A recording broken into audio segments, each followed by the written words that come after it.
ಲೋಕಸಭಾ ಚುನಾವಣೆ ಹಿನ್ನೆಲೆಯಲ್ಲಿ ಚಿತ್ರದುರ್ಗದಲ್ಲಿ ಇಂದು ಬಿಜೆಪಿ ಜೆಡಿಎಸ್ ಸಮನ್ವಯ ಸಮಿತಿ ಹಾಗೂ ಚುನಾವಣಾ ಸಿದ್ಧತಾ ಸಭೆ ನಡೆಯಿತು.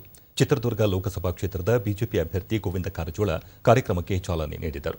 ಬಿಜೆಪಿ ಜಿಲ್ಲಾಧ್ಯಕ್ಷ ಮುರಳಿ, ಜೆಡಿಎಸ್ ಮುಖಂಡ ಜಯಣ್ಣ, ಮಾಜಿ ಶಾಸಕರಾದ ಜಿಎಚ್ ತಿಪ್ಪಾರೆಡ್ಡಿ, ಬಸವರಾಜ ಬಂಡಿಮಠ, ಜಿಲ್ಲಾ ಪ್ರಧಾನ ಕಾರ್ಯದರ್ಶಿ ಜಯಪಾಲಯ್ಯ ಮತ್ತಿತರರು ಉಪಸ್ಥಿತರಿದ್ದರು.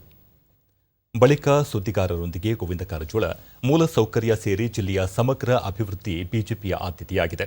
ನಿರೀಕ್ಷಿತ ಪ್ರಗತಿಯ ಸಾಕಾರಕ್ಕಾಗಿ ಪಕ್ಷವನ್ನು ಬೆಂಬಲಿಸುವಂತೆ ಮನವಿ ಮಾಡಿದರು. ಹೆಚ್ಚು ಮತಗಳಿಂದ ಗೆಲ್ಲಬೇಕು ಅಂತ ಹೇಳಿ ಪ್ರಯತ್ನವನ್ನು ಮಾಡ್ತಾರೆ. ಬಿಜೆಪಿ ಅಧಿಕಾರಕ್ಕೆ ಬಂದ್ರೆ ಸಂವಿಧಾನ ಬದಲಾವಣೆ ಮಾಡ್ತಾರಂತೆ ಕಾಂಗ್ರೆಸ್ನವ್ರಿಗೆ ತಲೆ ಸರಿ ಇಲ್ಲ, ಅದಕ್ಕಾಗಿ ಅವ್ರು ಆ ರೀತಿ ಹೇಳ್ತಾರೆ.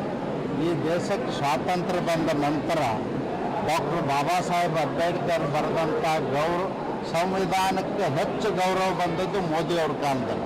ಯಾಕೆ ಮಾತನ್ನು ಹೇಳ್ತೇನೆ ಅಂದರೆ, ನರೇಂದ್ರ ಮೋದಿಜಿಯವರು ಏನು ಹೇಳಿದರು, ಡಾಕ್ಟರ್ ಬಾಬಾ ಸಾಹೇಬ್ ಅಂಬೇಡ್ಕರ್ ಬರೆದಂಥ ಸಂವಿಧಾನ ದೇಶಕ್ಕೆ ಧರ್ಮಗ್ರಂಥ ಅಂತ ಹೇಳಿದರು.